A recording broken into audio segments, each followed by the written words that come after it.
Alright, episode 7 of season 2.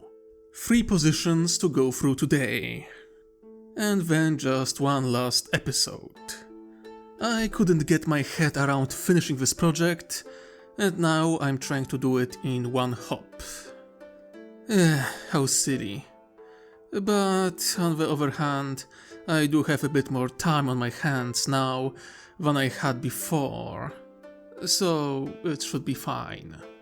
Alright, without further delay, first creation from Xenophile, Hayu'tu'la. They are small pentalaterian xeno species, meaning they are symmetrical species with 5 sides. The spheroid core operates as thorax and abdomen, when 5 limbs allow for movement and adhesive pads for stabilization. Even though they have bizarre look, they do have internal skeletal structure. They possess a neck and a head with circular beak which splits into 5 segments. The beak is used not only for eating, but also a source of high-pitched signal used for echolocation, which is quite important for them since they lack eyes. Unlike most species, Hayu'tu'la can survive decapitation, as their brain is safe in the core among their other critical organs.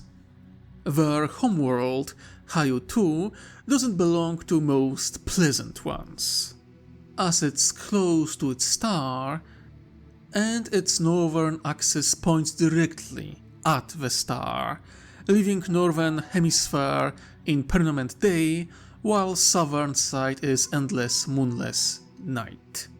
The seas and land on the far north are ravaged by radiation and heat almost to a point of boiling. Only very strong magnetic field keeps the atmosphere and life on the planet intact. The planet is full of shallow seas, filled with algae that provide majority of the planet's oxygen.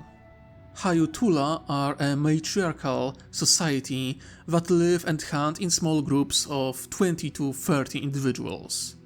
As a species that evolved underground, in caves, while they can operate on the surface, the fact they can't detect anything above them usually unnerves them.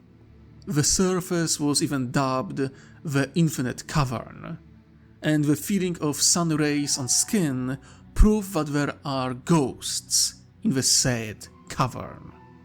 The first contact between those strange aliens and the Tau was when the survey drone sent to the surface was destroyed by a spear throw. Leading scientist, Broadmind, initiated first contact protocols, sending another drone, which, while also destroyed, proved that it wasn't act of aggression, but fear. Hayu'tu'la attacked the unknown visitor and made a run for the safety of the caves, which was promising, all things considered. That meant that the newly encountered species wasn't overtly hostile. The Tau decided to analyze their language through passive observation, which in the end led to full translation matrix and establishing contact. Hayu'tu'la became a protectorate of the Tau, with united federal government, with Grand Matriarch being elected as representative of the entire species. For now, Tau slowly introduced them to modern technology, seeking the potential of their new allies. Some believe that their unique sonar abilities might prove useful in construction and engineering. Now this is one hell of an addition to Xeno roster in the setting.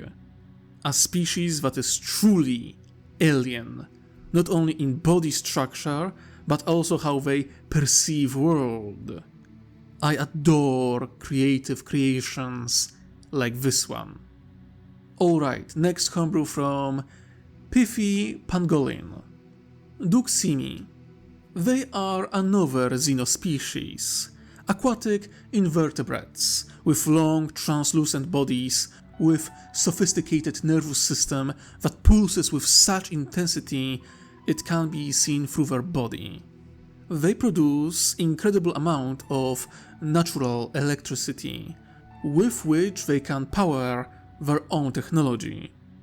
They are deep-dwelling sea creatures who navigate through their natural sensitivity to electromagnetism. Their other senses are rudimentary at best, but their ability to detect objects and life forms in bodies of water is beyond impressive. Interestingly enough, they were a young interstellar civilization by the time Collision found them. Their ships made of multiple layers to ensure liquid required for their survival is secured.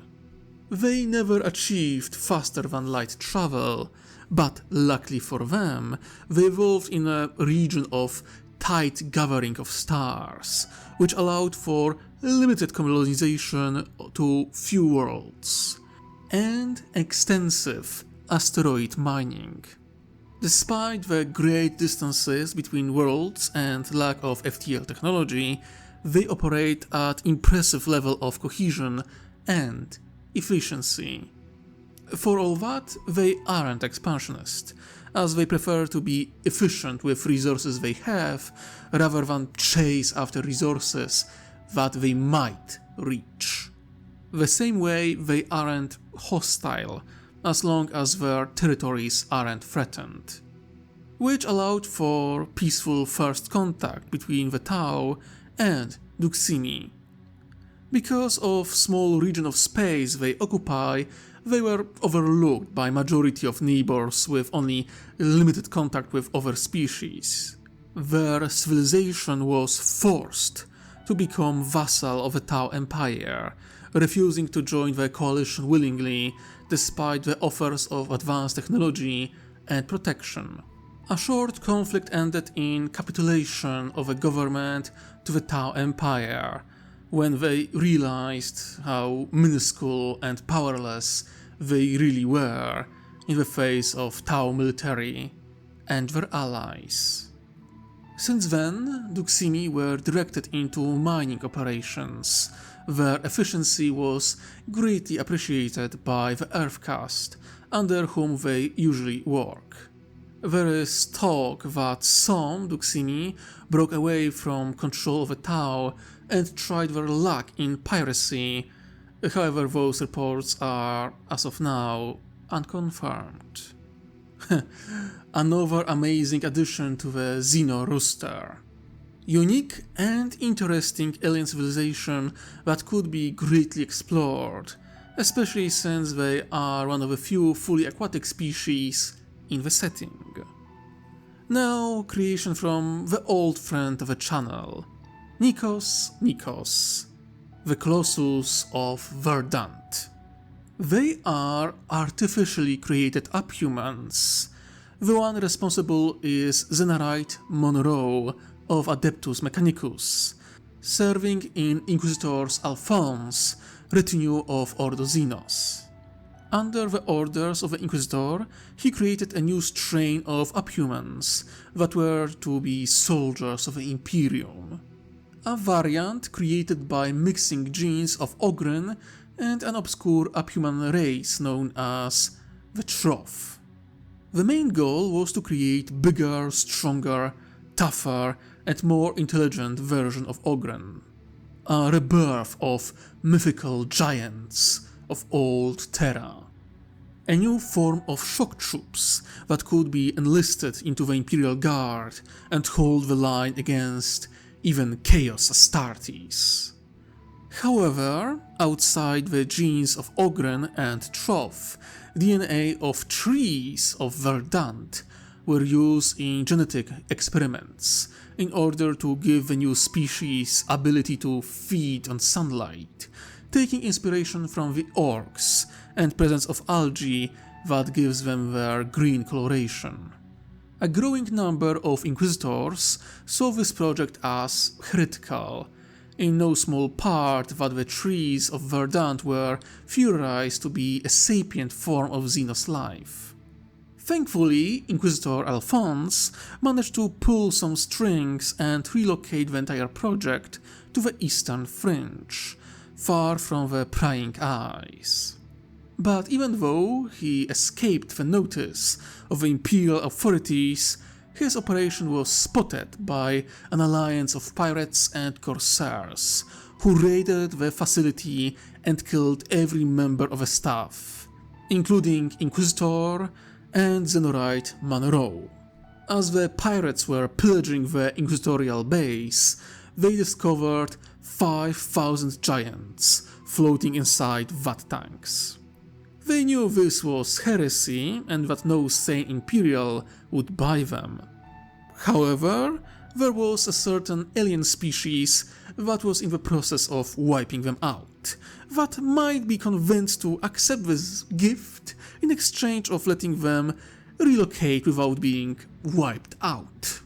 The attack on Inquisitorial base was an act of desperation after all, as pirates hoped to find something powerful enough to stop Commander Shadowsun from wiping them all out.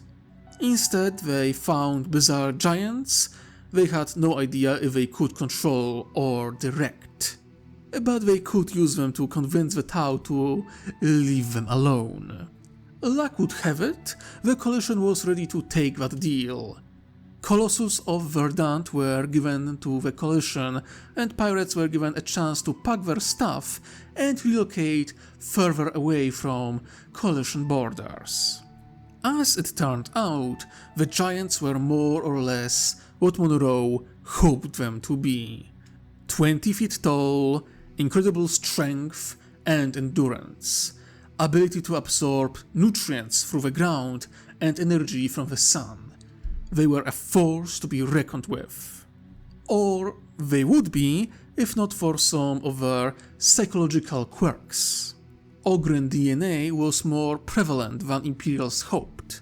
Colossus, while not as dim as their smaller cousins, are still simple beings with straightforward mentality and speech. Additionally, the Colossus have much kinder and calmer personality. They are almost always happy and find satisfaction in simple tasks. Ironically, while capable of wielding weapons to greater degree than Ogryns, their very nature made them dislike conflict of any kind. As such, extremely few can ever be properly trained to take up arms and hurt another living creature. However, with their strength and resilience, they proven very potent labor force, especially on new colonies. Their sunny disposition led to a nickname of Jolly Green Giants. So, another uphuman species on the list, this time quite literal Jolly Green Giants. Very much on the nose, but hey, it's 40k, what do you expect? What else is new? Is Angron still angry? Are space wolves still furries? Yeah, that's what I thought. Fun homebrews this episode. 3 different species to be potentially introduced in the narrative. I will keep them in mind. Anyway, like, comment, subscribe, support me through Patreon or Ko-fi, the whole jazz. You know what to do. Stay tuned and stay safe out there.